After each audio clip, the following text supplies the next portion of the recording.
Hello friends, Pankaj Bhardwaj channel में आपका बहुत बहुत स्वागत है। आज मैं बात करने वाला हूं बफर सॉल्यूशंस के बारे में। हालांकि मैं बफर सॉल्यूशन पे एक वीडियो पहले भी अपलोड कर चुका हूं फॉर्मूला बेस्ड, लेकिन स्टूडेंट्स की डिमांड पर बिल्कुल फंडामेंटल पोर्शन को मैं स्टार्ट करने वाला हूं इस वीडियो के थ्रू।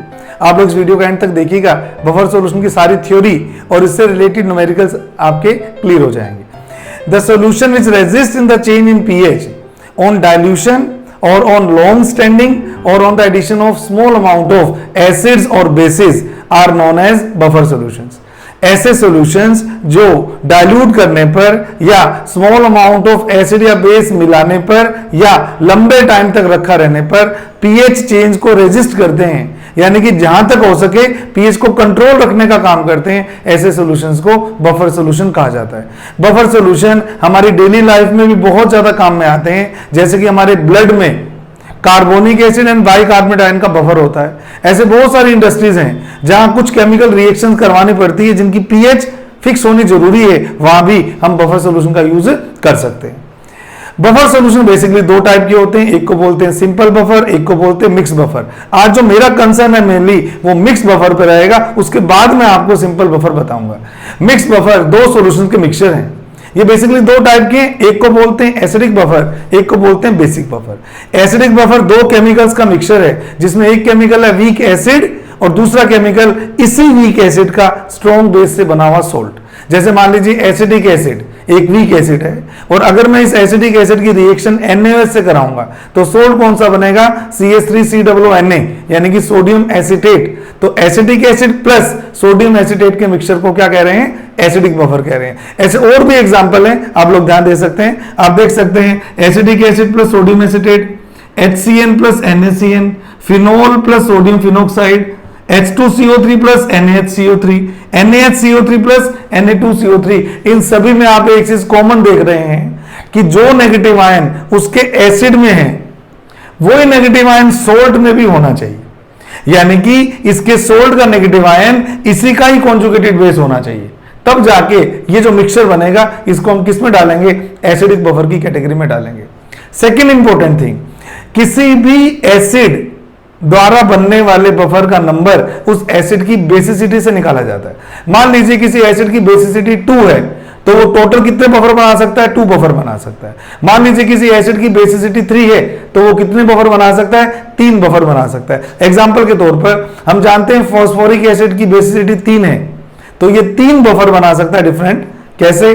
पहला बफर होगा फॉस्फोरिक एसिड और सोडियम डाइहाइड्रोजन फॉस्फेट, दूसरे बफर में ये मेंबर तो एसिड का काम करेगा और ये वाला मेंबर किसका काम करेगा? सोल्ट का काम करेगा। तीसरे बफर में ये वाला केमिकल एसिड का काम करेगा और ये वाला केमिकल सोल्ट का काम करेगा। तो मैंने एक फॉर्मूला लिख दिया छोटा सा कि किसी भी एसिड से बनने वाले टोटल एसिडिक बफर्स का जो नंबर है वो उस एसिड की मैक्सिमम बेसिसिटी के बराबर होता है। तो फॉस्फोरिक एसिड कितने बफर बना सकता है? 3 बफर बना सकता है। अब सबसे इंपॉर्टेंट बात मैं डिस्कस करने वाला हूं कि बफर सॉल्यूशन का जो एक कॉम्बिनेशन मैं आपको बता रहा हूं, इसमें ऐसी क्या खास बात होती है जिससे पीएच चेंज नहीं होती अगर मैं इसमें एसिड भी मिला दूं या बेस मिला दूंगा। तो इस प्रोसेस को, इस मैकेनिज्म को जिसके थ्रू बफर सॉल्यूशन अपने पीएच को कंट्रोल रख पाता है उसे हम बफर एक्शन कहते हैं। Buffer action is the mechanism by which buffer solution maintains its constant pH value. This mechanism is called as buffer action. मैं बहुत एक्साइटेड हूं आपको बफर एक्शन समझाने के लिए। तो बफर एक्शन सीखने के लिए जरा हम इक्विलिब्रियम के फंडे पे ध्यान देंगे और हमें पता होना चाहिए कि अगर मेरे पास एसिडिक बफर है जिसके कंपोनेंट मैंने लिख दिए आपको, एसिडिक बफर है, तो मैं आपको क्या सिखा रहा हूं भाई? मैं आपको सिखा रहा हूं buffer action of acidic buffer.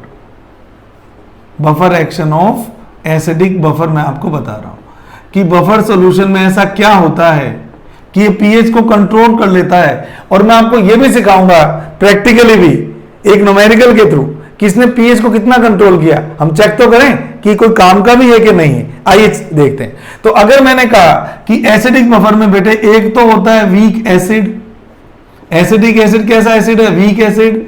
तो इसका आयनाइजेशन कैसा होगा? पार्शियल आयनाइजेशन होगा। दूसरा मेंबर है इसमें सोल्ट, सोडियम एसीटेट नाम का सोल्ट। आप जानते हैं सोल्ट सब स्ट्रॉन्ग इलेक्ट्रोलाइट की कैटेगरी में आते हैं, इसलिए सोल्ट को मैं पूरा आयनाइज फॉर्म में लिखता हूं। ये है वीक एसिड और ये है सोल्ट। अब अगर मैं इसको कंटेनर में रखता हूं, अगर मैं इसको क्लोज कंटेनर में रखता हूं, तो सबसे पहले तो मुझे ये देखना है कि इस इक्विलिब्रियम में या इस मिक्सचर में कौन कौन से स्पीशीज है जो डोमिनेट कर रहे हैं, यानी कि जिनकी कंसंट्रेशन बाकियों से बहुत ज्यादा है। आप लोग जानते हो कि ये 100% आयनाइज होता है बेटे, तो ये तो होगा ही नहीं, पूरा आयनाइज हो जाएगा। तो ये दोनों एक्सेस अमाउंट में प्रेजेंट होंगे, क्योंकि ये सारा का सारा आयनाइज होकर क्या दे देगा, acetate ion and sodium ion. जहां तक एसिटिक एसिड का सवाल है, पहली बात तो ये वैसे ही बहुत वीक एसिड है, और दूसरी बात आप देख पा रहे हैं यहां कॉमन आयन इफेक्ट भी लग रहा है। आप लोग अच्छे से जानते हैं जब किसी वीक इलेक्ट्रोलाइट के सॉल्यूशन में कोई ऐसा स्ट्रॉन्ग इलेक्ट्रोलाइट मिला दिया जाता है जिसमें एटलीस्ट एक कॉमन आयन हो, उससे वीक इलेक्ट्रोलाइट का आयनाइजेशन और कम हो जाता है। एक तो पहले से ही कम आयनाइज होता था, और कम हो जाएगा। और कम होने का मतलब मैं मान लेता हूं कि ये नेग्लिजिबल, ये कितना आयनाइज हो रहा है, ये नेग्लिजिबल आयनाइज हो रहा है, ऑलमोस्ट 0% आयनाइज हो रहा है। तो मैं क्या कहूंगा, ये स्पीशीज डोमिनेट करेगी।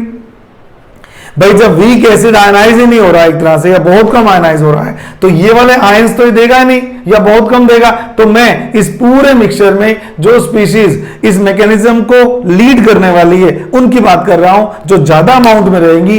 पहला है एसिटेट आयन और सोडियम आयन, और दूसरा है आपका एसिटिक एसिड। अब याद रखिएगा इस मिक्सचर में इन दोनों की, हालांकि ये तो कॉमन आ गया, इन दोनों की जो कंसंट्रेशन है ड्यू टू दिस वो बहुत कम है।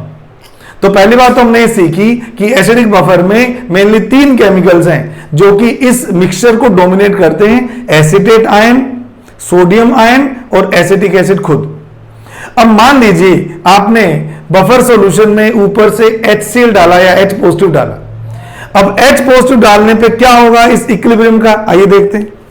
हमें अच्छे से पता है H पॉजिटिव आयन कौन एक्सेप्ट करेगा, एसिटेट आयन एक्सेप्ट करेगा, और किसकी फॉर्मेशन कर देगा, एसिटिक एसिड की फॉर्मेशन कर देगा।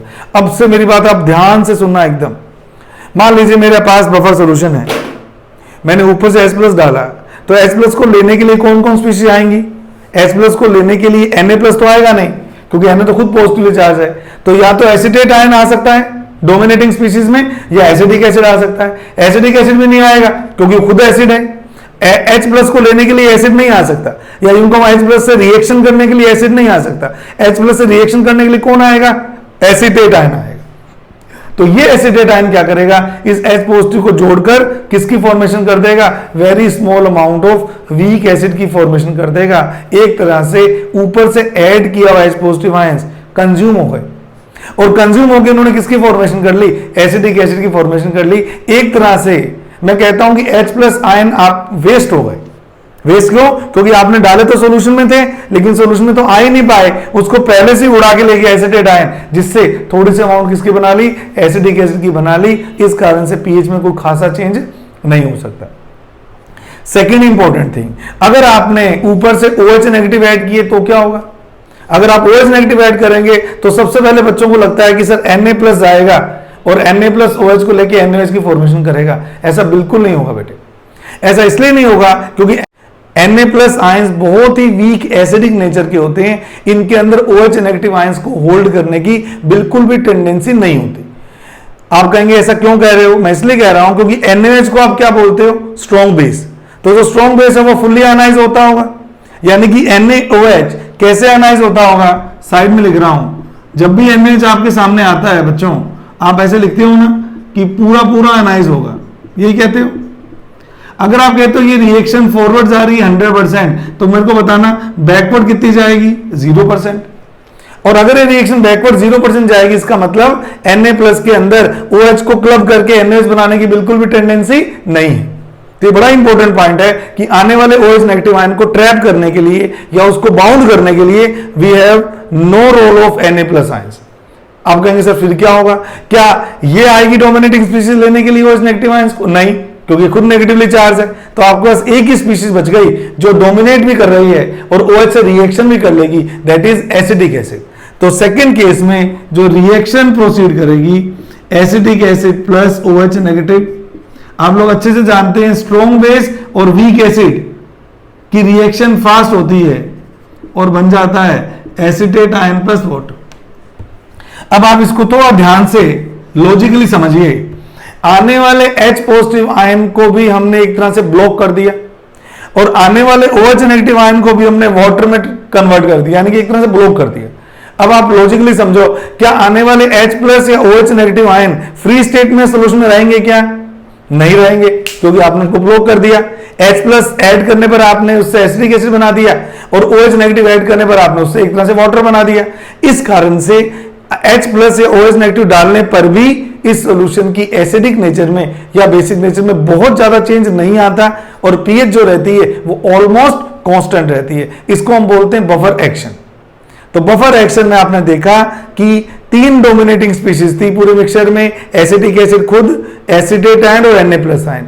Na प्लस आयन तो किसी भी आयन के लिए सुटेबल नहीं है। H प्लस के आयन इसलिए सुटेबल नहीं है क्योंकि Na भी प्लस चार्ज है, और OH नेगेटिव आयन के लिए सुटेबल क्यों नहीं, ये भी मैंने आपको बता दिया। यानी कि इस इक्विलिब्रियम में केवल 2 ही स्पीशीज हैं जो मेन लीड रोल में हैं, एक एसिटिक एसिड और एक एसिटेट आयन। एसिटिक एसिड किसको कैच करने के लिए स्पेशलाइज्ड है? OH नेगेटिव आयंस को। और एसिटेट आयन किसको कैच करने के लिए स्पेशलाइज्ड है? H पॉजिटिव आयंस को। तो एक स्पीशीज H प्लस को लेने के लिए तैयार बैठी है, एक स्पीशीज OH नेगेटिव को लेने के लिए तैयार बैठी है, और जैसे ही H प्लस या OH नेगेटिव आएंगे ये उनको इस तरह से ट्रैप कर लेगी। जैसे मान लीजिए H प्लस आ रहा है, इस स्पीशीज ने इसको ट्रैप कर लिया, अब ये फ्री स्टेट में नहीं है, ये बाउंडेड फॉर्म में आ गया, और जब भी H प्लस बाउंड हो जाएगा, चाहे वीक एसिड बनाकर चाहे वाटर बनाकर, इसमें कोई फर्क नहीं पड़ेगा, ये पीएच में कोई चेंज नहीं कर सकता। इस तरह से हम एसिडिक बफर की मैकेनिज्म को थ्योरेटिकली अपने दिमाग में बिठा सकते हैं। जहां तक मैथमेटिकल कैलकुलेशन का सवाल है उसकी भी बात करने वाला हूं। मान लीजिए मैं मैथमेटिकली कैलकुलेट करना चाहता हूं, तो मैं क्या करूंगा?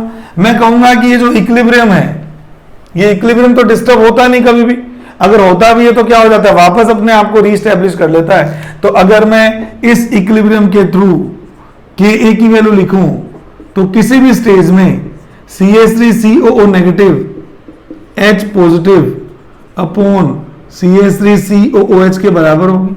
और अगर यहां से मुझे H पॉजिटिव आयन की कंसंट्रेशन निकालनी है तो क्रॉस मल्टीप्लाई करूंगा, ये यहां चला जाएगा, Ka into acetic acid divided by acetate ion. ये मेरे H प्लस की कंसंट्रेशन है। ये रिएक्शन में किसी भी कंडीशन में आप अप्लाई कर सकते हो, बस इक्विलिब्रियम स्टेट मेंटेन रहनी चाहिए। और मैं जानता हूं कि पीएच क्या होती है, pH is equal to minus log of H positive. तो अगर मैं दोनों साइड माइनस लॉग ले लूंगा तो minus log of H positive left side में भी ले लिया, और माइनस लॉग ऑफ जो भी आपने एक्सप्रेशन लिखा था Ka acetic acid upon acetate ion. यहां तो ये हो गया pH minus log of Ka, minus log of Ka and minus log of acetic acid upon acetate ion. अब माइनस लॉग ऑफ Ka किसके बराबर होता है बच्चे? Pka के। किसी भी Ka के माइनस लॉग को हम Pk से डिनोट करते हैं, और अगर मैं इसको उलट दूंगा तो माइनस की जगह मैंने प्लस साइन ले लिया और मेरा फॉर्मूला बन गया CH3COO नेगेटिव तो ऊपर आ गया और एसिटिक एसिड आ गया नीचे। याद रखिएगा ये पीएच कैलकुलेशन के लिए एसिडिक बफर की पीएच कैलकुलेशन की इक्वेशन है। जहां तक एसिटेट आयन का सवाल है, क्या मैं इसको इस एसिड का कॉन्जुगेटेड बेस कह सकता हूं? आप लोग जानते ही हैं एसिड में से जब H प्लस निकलता है तो जो स्पीशीज बनती है उसको हम क्या बोलते हैं? उसका कॉन्जुगेटेड बेस। तो हम क्या बोलते हैं? हम कैसे भी कह सकते हैं pH is equal to Pk plus log of conjugated base upon acid. इस तरह से भी हम इसकी pH को कैलकुलेट कर सकते हैं। और क्योंकि ये जो नेगेटिव आयन आया है ये किससे आया है? सोल्ट से आया है। ये नेगेटिव आयन किससे आया है? सोल्ट से आया है। तो हम इसको ऐसे भी डिनोट कर देते हैं, ऊपर लिख देता हूं कि pH is equal to Pka plus log of salt upon acid. Salt upon acid तो कोई भी फॉर्मूला लगा लो, बस आपको पता होना चाहिए कि चाहे वो सोल्ट लिखा हो, चाहे नेगेटिव आयन लिखा हो, चाहे कॉन्जुगेट बेस लिखा हो, क्या है वो नेगेटिवली चार्ज आयन है जो एसिड के प्रोटॉन के निकलने से बनता है। तो चाहे इसको नंबर 1 कह दीजिए, इसको नंबर 2 कह दीजिए और इसको नंबर 3 कह दीजिए। तो इन 3 इक्वेशंस के थ्रू मैं एसिडिक बफर की पीएच कैलकुलेट कर सकता। अब आगे चलते हैं। अगर मैं बात करूं एसिडिक बफर के साथ साथ बेसिक बफर की भी, अगर मैं बात करूं एसिडिक बफर के साथ साथ बेसिक बफर की भी, तो बिल्कुल एसिडिक बफर के तरह ही कॉम्बिनेशन बनते हैं इसमें भी। कैसे? अब मैं बात कर रहा हूं बेसिक बफर की, अब मैं बात कर रहा हूं बेसिक बफर की। अब जो बेसिक बफर सॉल्यूशन होते हैं वो भी इसी तरह से वीक बेस और इसी वीक बेस का स्ट्रॉन्ग एसिड से बने हुए सॉल्ट, इसके मिक्सचर को बोलते हैं हम क्या? Basic buffer. एग्जांपल करते हैं NH4OH, ये वीक बेस है और इसी का स्ट्रॉन्ग एसिड HCl से बना हुआ सॉल्ट क्या होगा? अमोनियम क्लोराइड होगा। तो इन दोनों के मिक्सचर को मैं क्या बोलूंगा? Basic buffer. अगर मैं बात करूं प्राइमरी अमीन, वीक बेस होते हैं, और अगर मैं इसका HCl के साथ बने हुए सोल्ट की बात करता हूं तो ये एनिलीन, एनिलीन कैसा बेस है? वीक बेस है। और अगर मैं इसके साथ ले लूं anilinium hydrogen chloride, anilinium chloride, तो इनका मिक्सचर क्या काम करेगा? एक बेसिक बफर का काम करेगा। अगर मान लीजिए मेरे पास है PbOH ट्वाइस, और अगर मैंने इसके साथ में PbOHCl ले लिया, ये सारे के सारे मेंबर किसका काम करेंगे? ये बेसिक बफर का काम करेंगे। मैकेनिज्म एकदम वैसे ही है जैसे कि मैंने आपको एसिडिक बफर की बताई है। आइए अगर मैं पहला एग्जांपल लेके आपको एक्सप्लेन करता हूं, that is of NH4OH and NH4Cl, तो बिल्कुल वैसे ही मैं आपसे पूछता हूं कि अगर मेरे पास NH4OH के इक्विलिब्रियम की बात करूंगा तो वो NH4 positive plus OH negative के बराबर होगा। सोल्ट पूरा आनाइज होगा तो NH4Cl क्या देगा? NH4 positive and Cl negative. अब वापस वही बात डोमिनेटिंग स्पीशीज वाली, ये तो स्ट्रॉन्ग इलेक्ट्रोलाइट है क्योंकि सोल्ट है, ये तो 100% आयनाइज होगा, और ये अप्रोक्सीमेटली हम बोलते हैं 0% आयनाइज होगा। तो एक तो ये स्पीशीज और ये डोमिनेट करेगी, और जब ये आयनाइज ही नहीं हो रहा तो सारा का सारा बचा हुआ है, तो तीसरी डोमिनेटिंग स्पीशीज क्या आएगी? NH4OH आएगी। लेकिन यहां पर HCl नेगेटिव किसी काम का नहीं। अगर मैं ऊपर से H प्लस ऐड करता हूं तो क्या Cl नेगेटिव उसको क्लब करके HCl बनाएगी क्या? देखते हैं। आप लोग कहते हो कि HCl एक स्ट्रॉन्ग एसिड है, यानी कि आप लोग मानते हो कि HCl पूरा आयनाइज होता होगा, यानी कि आप ये मानते हो कि रिएक्शन 100% आगे जाती होगी।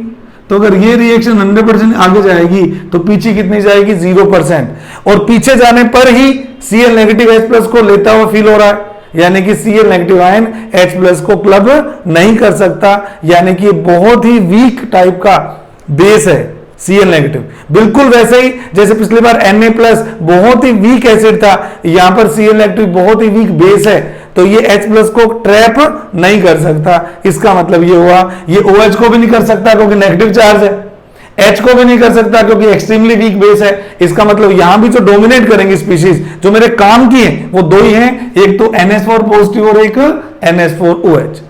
अब जैसे आप इसमें H प्लस डालोगे ऊपर से, तो उसको लेने के लिए NH4 प्लस तो आ नहीं सकता। अब मेरे पास ये दो ही स्पीशीज हैं जो मेन है। अगर आपने ऊपर से H पॉजिटिव डाला तो H पॉजिटिव को लेने के लिए या उसको ट्रैप करने के लिए NH4 पॉजिटिव तो चाह नहीं सकता क्योंकि सेम चार्ज है, तो NH4OH एसिड बेस रिएक्शन के थ्रू अमोनियम आयन में और वाटर में कन्वर्ट हो जाता है। और अगर आपने ऊपर से OH नेगेटिव ऐड किया तो उसको लेने के लिए कौन जाएगा? उसको लेने के लिए NH4 पॉजिटिव जाएगा और हमारे पास बन जाएगा NH4OH, हमारे पास बन जाएगा NH4OH। इसका मतलब थोड़ी सी अमाउंट अगर इसकी बन भी जाएगी तो पीएच ऑफ सॉल्यूशन में ज्यादा चेंज नहीं आ सकता। ऐसे ही थोड़ी बहुत अमाउंट अगर अमोनियम सोल्ट की बन जाएगी, हालांकि ये हाइड्रोलाइज हो सकता है आगे जाके, लेकिन ये कोई बहुत ज्यादा स्ट्रॉन्ग एसिड या बेसिक बिहेवियर शो नहीं करता, इस कारण से पीएच की वैल्यू में कोई खासा चेंज नहीं आता। अभी मैं प्रूव करके भी दिखाऊंगा आपको, खाली शब्दों की बात नहीं है कि मैं कह रहा हूं कि मान लो कि नहीं आएगा। अभी हम प्रैक्टिकली देखेंगे कि पीएच में कितना चेंज आता है थोड़ी देर के बाद में। तो अगर मैं इन दोनों इक्वेशंस के बेस पर एक्सप्लेन करूं तो ये किसकी बफर एक्शन हुई? ये बेसिक बफर की बफर एक्शन हुई। जहां तक पीएच कैलकुलेशन का सवाल है, जहां तक पीएच कैलकुलेशन का सवाल है, पीएच कैलकुलेशन में मैं बात करूंगा इस इक्विलिब्रियम की, और अगर मैं इस इक्विलिब्रियम को लिखता हूं NH4OH double arrow NH4 positive plus OH negative, तो dissociation constant of weak base NH4 positive OH negative upon NH4OH।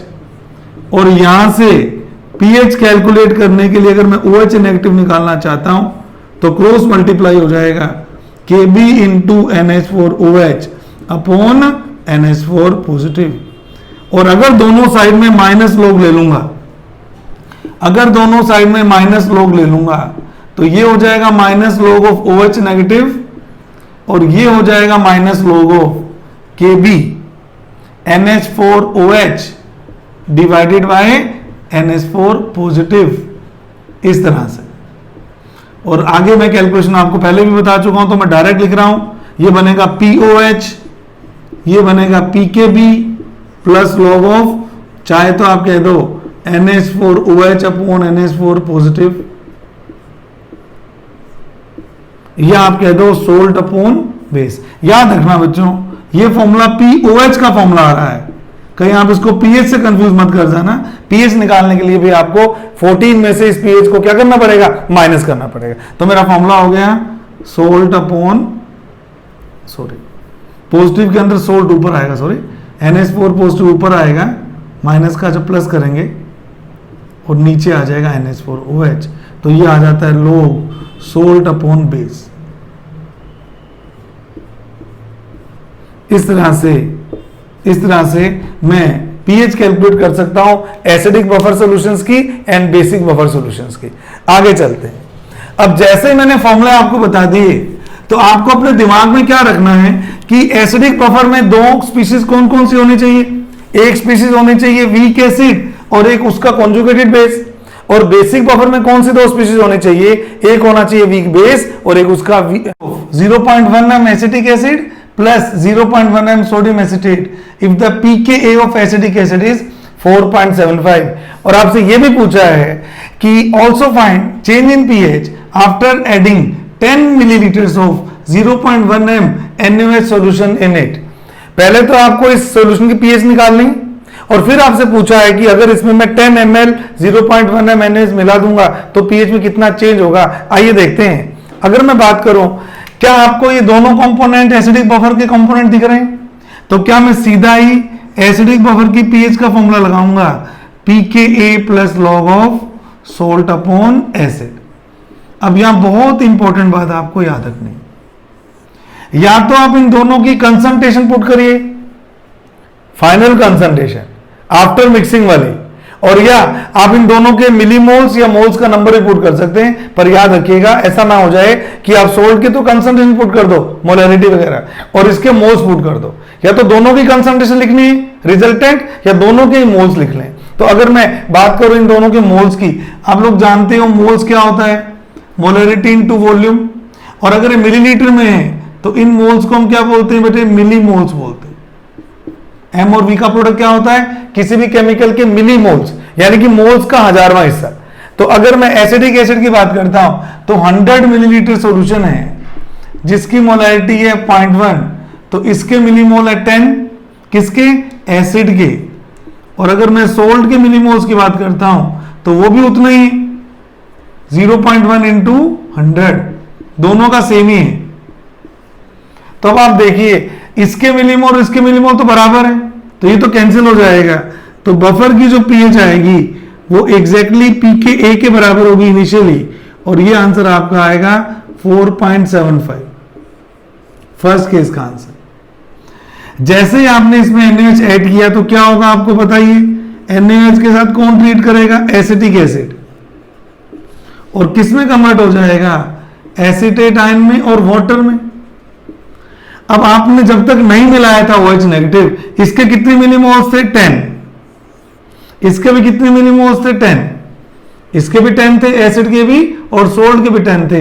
लेकिन जैसे ही आपने कितना मिलाया H प्लस के millimoles, molarity into volume 0.1 into 10, 1 मिलाए। तो जब आप इसमें 1 ऐड करेंगे तो क्या होगा बेटे, ये 1 इस 1 को न्यूट्रलाइज करेगा, तो 10 में से तो 1 हट जाएगा और इस 10 में 1 जुड़ जाएगा। भाई इसका 1 मोल इसके 1 मोल से रिएक्शन करके इसके नए 1 मोल बनाएगा और इससे इसके 1 मोल कम हो जाएंगे, तो नेट मिलीमोल्स इसके तो 9 बचेंगे और इसके कितने टोटल बन जाएंगे 11। अब सॉल्ट के मिलीमोल्स नए वाले भी आपके पास आ गए हैं, एसिड के भी मिलीमोल्स आपके पास आ गए हैं, तो मैं यही फॉर्मुलेट कर रहा हूं इसको। मैं कह सकता हूं कि अब सेकेंड केस में जो pH2 आएगी that is pKa plus log of salt upon acid, और नई डैश लगा देते हैं, और जो नई कंसंट्रेशन आ रही है 4.75 प्लस सोल्ट कितना है 11, log 11 अपॉन 9।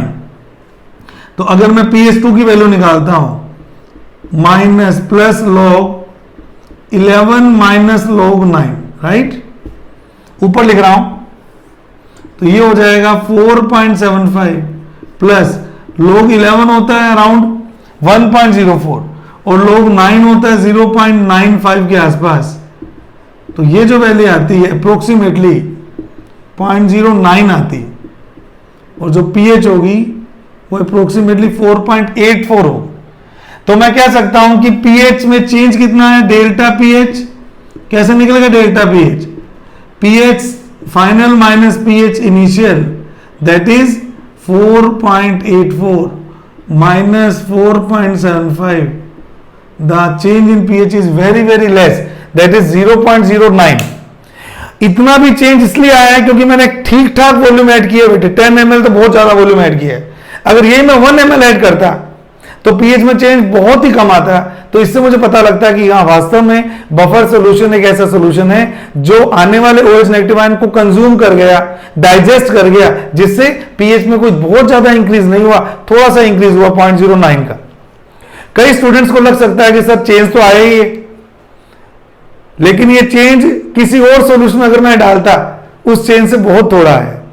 एक छोटी सी बात बताता हूं चलो आपको, मान लो मैं इतना ही NaOH पानी में डाल देता सिंपल वाटर में, तो चेंज कितना आता pH का, चेक करते हैं, फिर आपको इसकी इंपॉर्टेंस पता लगेगी। मान लो क्वेश्चन तो मेरा खत्म हो गया, ये मैं आपको समझाने के लिए बस एक छोटी सी बात बता रहा हूं कि अगर मैं इतना ही NaOH वाटर में डाल देता तो क्या होता।